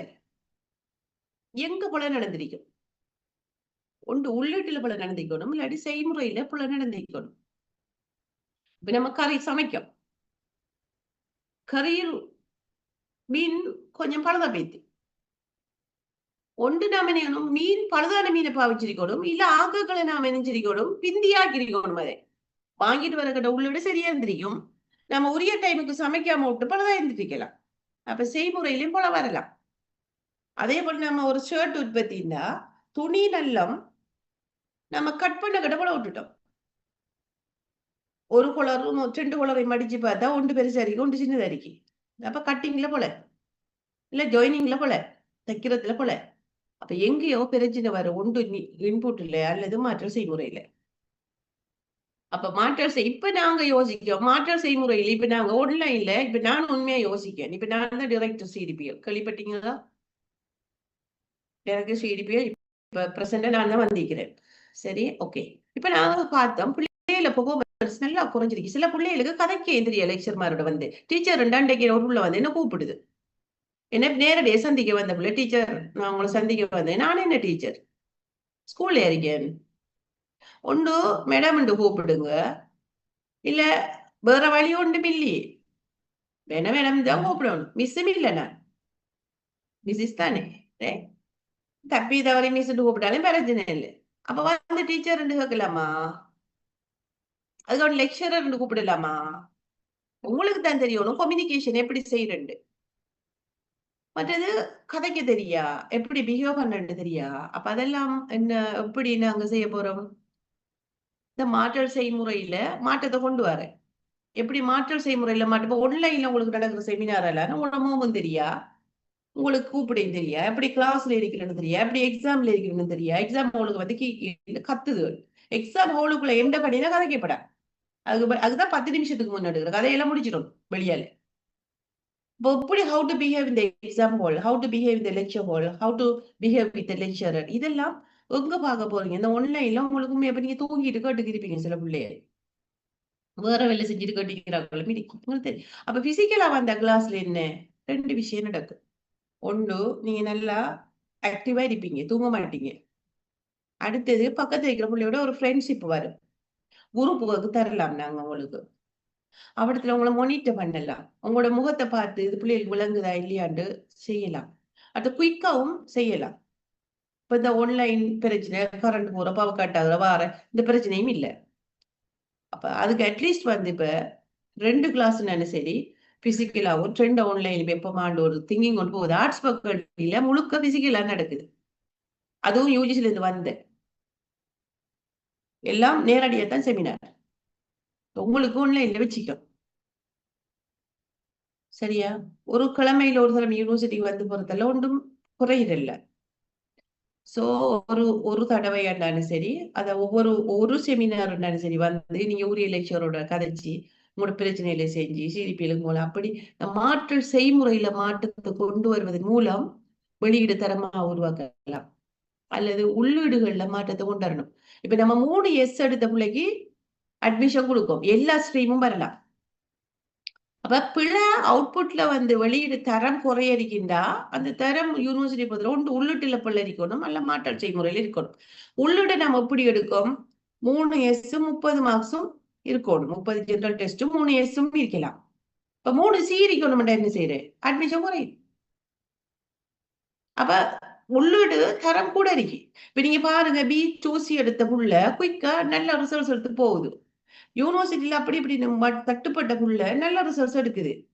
இப்ப சிலர் வந்து மிச்சம் புவர், எழுத கூட தெரியுது இல்ல. அப்ப இவங்களை எப்படி நாங்க தரமான பட்டதாரியை வெளியே கொண்டு போறோம்? அட்லீஸ்ட் வந்து இந்த மாற்றல் செய்முறையில மாற்றம் வரும். இப்ப டெக்னாலஜி ஃபேக்கல்டி சரியான செலவு. கோர்ஸ் வந்து 4.5 லட்சம் புதுசா உருவாக்கியிருக்காங்க. 4.5 லட்சம் எக்ஸ்ட்ரா டிகிரிக்கு. ஒரு வருஷத்துக்கு 1.5 லட்சம் கட்டணும். ஆனா இப்ப 45 நிமிஷம் படிக்கிற பாடம் 45 நிமிஷமும் பிசிக்கலா வரணும். பிராக்டிகலும் இருக்கு. ஒரு பாடத்துக்கு 45 அவர். இப்ப நான் என்ன 45 அவர் வரவங்களுக்கு எத்தனை முக்கியமான சில செக்ஷனை தான் டீப்பா படிப்பேன். அது உங்களுக்கு 12 அவருக்குள்ள முடிக்க வேண்டி கிடக்கு. 45 அவரும் படிக்க வைக்கிறேன்னு சொன்னா நீங்க காசு கட்டணும் அதுக்கேத்த மாதிரி. அதாலதான் அவங்க அவங்க 4.5 லட்சம் கோர்ஸ் ஃபீஸ் எடுத்து ஒரு வருஷத்துக்கு 1.5 லட்சம் போட்டு பிள்ளைகளை பிசிக்கலா எடுத்து இன்டர்னல் பிள்ளைகள் மாதிரி ஃபுல்லா சனி ஞாயிறு பிசிக்கலா எடுத்து என்ன செய்ய போறாங்க? 45 மணித்தேலம்னா 45 மணித்தேலம் படிப்பிச்சு பிராக்டிக்கல் 30 அவர்னா 30 அவர் பிராக்டிக்கலும் செஞ்சு பட்டதாரிகளை உருவாக்க போறாங்க.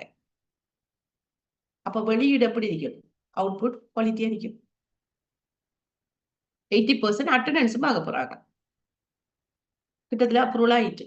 யூஜிசில இருந்து அப்ரூவல் வந்துட்டு. அட்வர்டைஸ் பண்ணியாச்சு. இந்த வாரம் 1ஆம் தேதி இன்டர்வியூ இருக்கு. அந்த இன்டர்வியூல உள்ளீடுகள் செக் பண்ணப்பட போகுது. உள்ளீடு செக் பண்றேன். அதுல தரம் உண்ட செக்ஷன்ல உங்களுக்கு படிப்பிப்பேன். ஒரு தரமான பட்டதாரி எழுக்கணும், தரமான பொருள் ஒன்று உற்பத்தி செய்யணும்டா, இப்ப பாருங்க.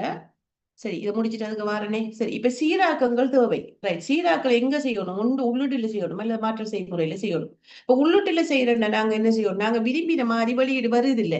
அரைவாசி பிள்ளைகள் இந்த மிச்சம் பூரா எடுக்குது ரிசல்ட்ஸ். கதைக்கு ஏன் தெரியுது இல்ல, பிஹேவியரும் போல, செயற்பாடும் போல, திறனும் குறை எரிக்கி. இப்ப என்ன செய்யறோம் நாங்க? மாற்றல் செய்முறையில மாற்றத்தை கொண்டு வரணும், சீராக்கம் செய்யணும், அல்லது உள்ளிட சீராக்கம் செய்யணும். உள்ளீடுல பிரதான உள்ளீடு என்ன? மாணவர்கள். மாணவர்கள் 3 எஸ்சி உள்ளாக்கள் எல்லா ஸ்ட்ரீம்ல இருக்கிற வாராங்க. ஆர்ட்ஸ் பிள்ளைகளும் வருது. அவங்க அக்கௌண்டிங் விஷயம் நாலேஜும் இல்லை. இப்ப உள்ளீட்டுல நாங்க எடுக்கிறத மாத்துவோம், அல்லது மாற்றல் செய்முறையை மாற்றுவோம். அதான் சீராக்கம். இதே போல இப்ப உங்களோட நெசவு தொழிற்சாலை எடுத்தா வெளியீடு குவாலிட்டியா வரல. சரியா? இப்ப நீங்க என்ன செய்ய போறீங்க? உள்ளீட்டுல மாற்றம். இந்த நூல் வாங்குற ஒரு கம்பெனில எடுக்கிற அந்த நூல்ல பிழை அடிக்கலாம். அப்ப நூலை மாத்துறேன், உப்ப மூலப்பொருளை மாற்று வேற எடுத்து எடுக்கிறேன், அல்லது மாற்றல் செய்முறையை மாற்றணும். ஏற்கனவே செய்யற ஆளை விட்டு போட்டு வேற ஆளை போடுறோம். அதை டை பண்றேன், அதுல அளவுல சின்ன மாற்றங்களை கொண்டு வரேன். சரி, அப்ப என்ன என்ன மாற்றத்தை செய்ய போறோம்? இப்ப பிஸ்கட் கம்பெனி எடுத்தோம்னா பிஸ்கட் உடைஞ்சிருக்கு, நிறைய பேக்கிங் செக் பண்ணல உள்ளுக்கு. அப்ப என்ன பேக்கிங்ல பிள்ளை. அப்ப பேக்கிங் மெஷின்ல பிள்ளையா, பேக்கிங் அந்த ப்ரோசஸ் பிள்ளையா? என்ன அத அந்த இடத்தை திருத்துறேன். இவ்வாறு சீராக்கங்கள் தேவைப்படுது. அவங்க இப்ப பாருங்க, இப்ப நீங்க எழுதலாமா இல்லையா? 12 மார்க்ஸுக்கு கேள்வி வருது இல்லை இந்த செக்ஷன்ல. ஒரு நிறுவனம் ஒன்றை தெரிவு செய்ய, அது இன்னும் நான் டிசைட் பண்ணல, உற்பத்தி பொருளா சேவையாண்டு இல்ல, அது எதுக்கும் 2 எழுத நீங்க ரெடியா இருக்கணும். சரி, அப்ப எப்படி நீங்க இந்த வழங்கப்படுத்த போறீங்க? ஒவ்வொரு கூறுகளையும் உள்ளீடுகளை வழங்கப்படுத்த கேட்டா 3 வகையான உள்ளீடுகளையும் வழங்கப்படுத்தணும். பிரதானமா 2 வகை, டிரான்ஸ்ஃபார்மிங் இன்புட், டிரான்ஸ்ஃபார்மிங் இன்புட். அதுக்குள்ள துருப்புட்டு என்னன்னு பாக்கணும். ஹாஸ்பிட்டல்ண்டா அங்க என்ன? நீங்க ஹாஸ்பிட்டல் எடுத்துட்டீங்க. இப்ப யூனிவர்சிட்டி எடுத்த யூனிவர்சிட்டியும் பாடசாலையும் கிட்டத்தட்ட ஒன்றுதான். சரி, இப்ப நீங்க அங்க கொஞ்சம் அசஸ்மெண்ட் வித்தியாசம், அது ஸ்கூல்ல அதுக்கு ஏத்த மாதிரி எழுதுங்க. ஹாஸ்பிட்டல் எடுத்தீங்களா என்ன? நோயாளிகள், மருந்து, டாக்டர், நர்ஸ், ஏனைய ஊழியர்கள், ஆம்புலன்ஸ் எல்லாமே போடுவீங்க. மாற்றல் செய்முறை என்ன? முதல்ல ஓபிடிக்கு போய் ரெஜிஸ்டர் பண்ணணும் ஒரு நோயாளி, அதுக்கு ஒரு பரிசோதனைக்கு போகணும், அதுக்கு ஒரு ஏனைய பரிசோதனைகள், பிளட் டெஸ்ட், அந்த எக்ஸ்ரே, ஸ்கேனிங் அதெல்லாம் செய்யணும். அதெல்லாம் செய்யறதுக்கு ஒத்துழைக்கணும். அதுக்கு பிறகு கொடுக்குற மாத்திரையை உட்கொள்ளணும். அதுக்கு பிறகு அவங்க சொல்ற அட்வைஸ் படி நடக்கணும். சரிதான் மாற்றல் செய்முறை. அப்ப மாற்றல் செய்முறை சரியா செஞ்சா என்ன நடக்கும்? வெளியீடு நல்ல ஹெல்த்தியான ஒரு பேஷண்ட், ஆரோக்கியம் உள்ள ஒரு நோயாளியா வெளியே வருவாரு. அல்லது கடைசியில் என்ன வரப்போகுது? பொடி வரும். சரியா? அப்ப இந்த டாக்டர் அட்வைஸ் செய்து அப்ப இன்புட் லெவல செக் பண்ணணும். அதுதான் ஓபிடி போறோம். இப்ப பேஷண்ட நம்ம அட்மிட் பண்ற கண்டிஷன் என்ன? லாஸ்ட் மூமெண்ட்ல கொண்டு வந்திருக்கியாடா?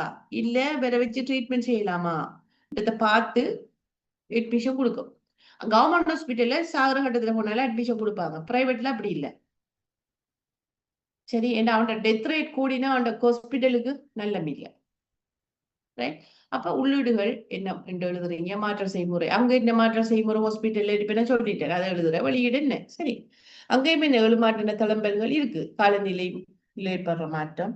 அடுத்தது டாக்டர் மேல ஸ்ட்ரைக், ஏனைய ஊழியர்கள் ஸ்ட்ரைக், மெஷினரிஸ் ஏற்படுற திடீர் உடைவுகள், அல்லது மருந்துகள்ல உள்ள தர குறைபாடு, ரைட்? அதுகளாலையும் வரலாம் பிரச்சனை.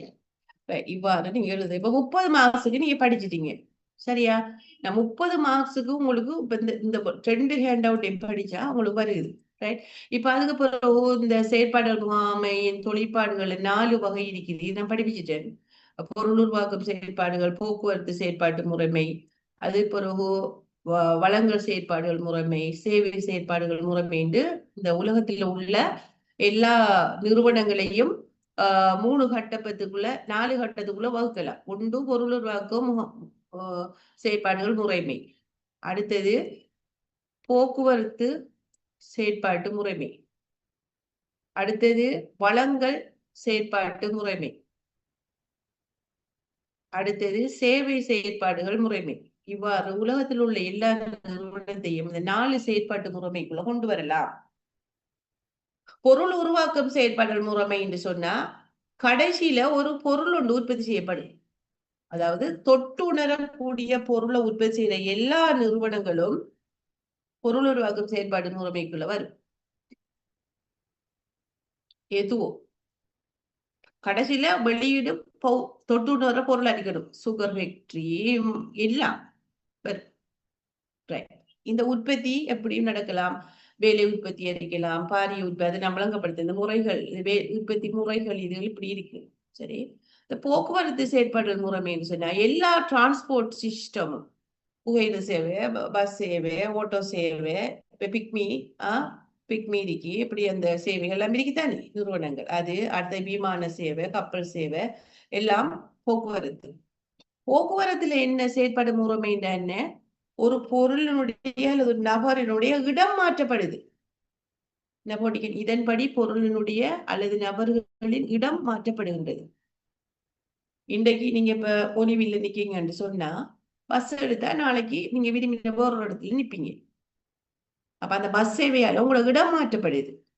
அதே போல நீங்க ஒரு பார்சல் வச்சிருக்கீங்க, மருதமுனையில ஒரு ஸ்டூடெண்ட் பார்சல் ஒன்று வச்சிருக்கீங்க, அதை கொழும்புல உங்களோட ஃப்ரெண்டுக்கு அனுப்பணும். பார்சல் இடம் மாறுது. இதெல்லாம் போக்குவரத்து சேவை மூலம் நடக்குது. அதே போல வளங்கள் செயற்பாடுகள் முறைமை, அது என்னது? அதுல வளங்கள் செயற்பாடு ஜஸ்ட் நம்ம உரிமையை மாற்றி கொடுக்குறேன். இப்ப கடைக்கு போறீங்க, காசை கொடுத்து பொருளை வாங்குறீங்க. காசை கொடுத்து பொருளை வாங்கினா பொருள் இப்ப உங்களுக்கு சொந்தம், உரிமை மாறிட்டு. ஒரு கார் ஒன்று வாங்குறோம், ஒரு ஃப்ரிட்ஜ் வாங்குறோம், இல்ல ஒரு கடையில போய் சீனி 2 கிலோ வாங்குறோம். காசை கொடுத்து சீனியை வாங்கினா இப்ப சீனி தானே உங்களை பொருள். அப்ப உரிமை மாறுது. அப்ப எங்கெங்க எல்லாம் உரிமை மாற்று நடக்குதோ அதெல்லாம் வளங்கள் செயற்பாடு முறைமைக்குள்ள வரும். இப்ப பெட்ரோல் ஸ்டேஷனுக்கு போய் காசை கொடுத்து பெட்ரோல் அடிக்கீங்க. இப்ப பெட்ரோலுக்கு சொந்தக்காரர் நீங்க, ரைட்? அப்ப பெட்ரோல் இங்கே பௌதிக மாற்றம் இல்லை, இங்கே பௌதிக மாற்றம் இல்லை. பௌதிக மாற்றம்னா என்ன? பொருள் ஒன்று பௌதிக பொருள் ஒன்று உற்பத்தி செய்யல. ஆனா உதாரணம் என்ன? சில்லறை கடை, களஞ்சிய சாலை, பெட்ரோல் நிலையம், தரகு நிறுவனம் போன்ற உதாரணமாக கூறலாம். இங்க என்ன செய்யா உடைமை அல்லது உரிமை மாற்றப்படுகின்றது. இவ்வகையான முறைமையில உரிமை அல்லது உடைமை மாற்றப்படுகின்றது. பாருங்க, இவ்வகையான முறைமைகள் மூலம் பொருட்கள் உரிமை அல்லது உடைமை மாற்றப்படுகின்றது. சரியா? அடுத்தது சேவைகள், மற்ற எல்லாம் சேவைதான். சிலரின் தேவைகள் நிறைவு. இவ்வகையான முறைமைகள் மூலம் சிலவற்றின் அல்லது சிலரின் தேவைகள் நிறைவேற்றப்படுகின்றன. உதாரணம் பல் மருத்துவர், தீயணைப்பு சேவை, மருத்துவமனை, ஹோட்டல், கல்வி நிறுவனங்கள், இன்னும் போட்டு உதாரணம் என்பனவற்றை உதாரணமாக கூறலாம். அப்ப உலகத்துல உள்ள எல்லா நிறுவனங்களையும் இந்த 4க்குள்ளேயும் தான் நடக்கலாம். ஒன்று மேனுஃபேக்சரிங், அடுத்தது போக்குவரத்து, அடுத்தது சப்ளை, அடுத்தது சேவைகள். இப்ப இது ஒரு உதாரணத்துக்கு தந்திருக்கேன். ஃபுட் ப்ராசஸிங் பிளான்ட் ஒரு கேன் வெஜிடபிள் ஒன்று தயாரிக்கிறேன்னு சொன்னா இன்புட் என்ன, ப்ராசஸிங் என்னன்னு தந்திருக்கேன். சும்மா உதாரணத்துக்கு ஒரு இப்போ ஒரு ஜேம் ஒன்று உற்பத்தி செய்யறேன்னா அல்லது தகரத்தில் அடைக்கப்பட்ட வெஜிடபிள்ஸ், தகரத்தில் அடைக்கப்பட்ட மீன் அப்படி ஒன்று எடுத்தோம்டா, இப்ப இந்த தகரத்தில் அடைக்கப்பட்ட வெஜிடபிள்டா இன்னைக்கு இன்புட் போலவும் ப்ராசஸிங் இவ்வளவு செய்ய போறோம், அதுதான் அவுட்புட் வருது. சும்மா உதாரணத்துக்கு கொண்டு வந்திருக்கேன். அடுத்தது எப்படி நாங்க உங்களுக்கு இதை தந்த நான் உங்களுக்கு இது அசைன்மெண்ட் உங்களுக்கு தந்ததா? இது ஒரு பிள்ளை சொல்லுங்க. அப்ப இது போன முறை தந்தாச்சு மேடம், தந்தாச்சு, தந்துட்டோம். ரைட், இதை நீங்க செய்யுது. நீங்க 1ஆம் தேதி அனுப்ப சொன்னல, 1ஆம் தேதி உங்களுக்கு அனுப்பிடலுமா இல்ல இன்னொரு வீக் தரவா டைம்? இன்னொரு வீக் தந்தா நல்ல மிஸ். ஓ, அப்படின்னா இந்த சனிக்கு அடுத்த சனி எப்ப வரும்?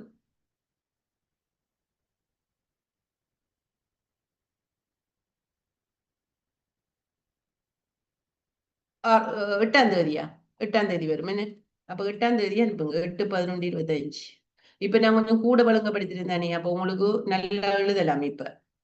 சரியா? அப்ப இதுக்கு நான் சொல்றீங்க 8, 11 அனுப்புங்க.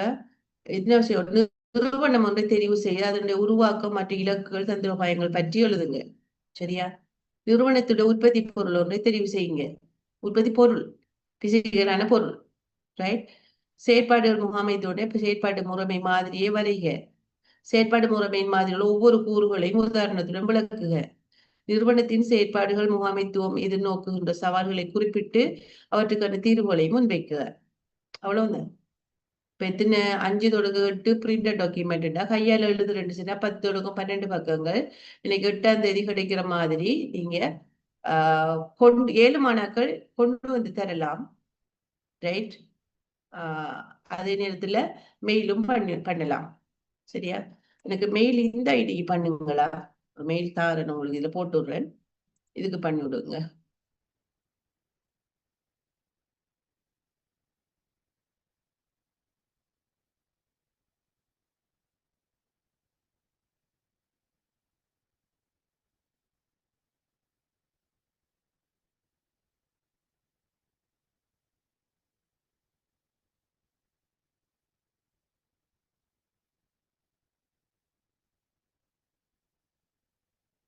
இதுக்கு பண்ணி விடுங்களா?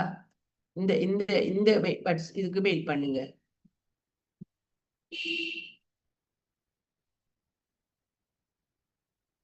இதுவும் மென்றதான், இதுக்கு அனுப்புங்க. நான் மத்த மெயில கொஞ்சம் கூட மெயில் கிடக்கு, ரிப்ளை உங்களுக்கு உடனே வர மாட்டேன்.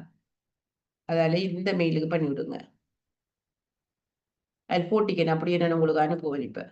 சரியா? Right, okay. அதோட அந்த ஹேண்ட் அவுட் முடியுது. சரி, அடுத்தது 3வது ஹேண்ட் அவுட்.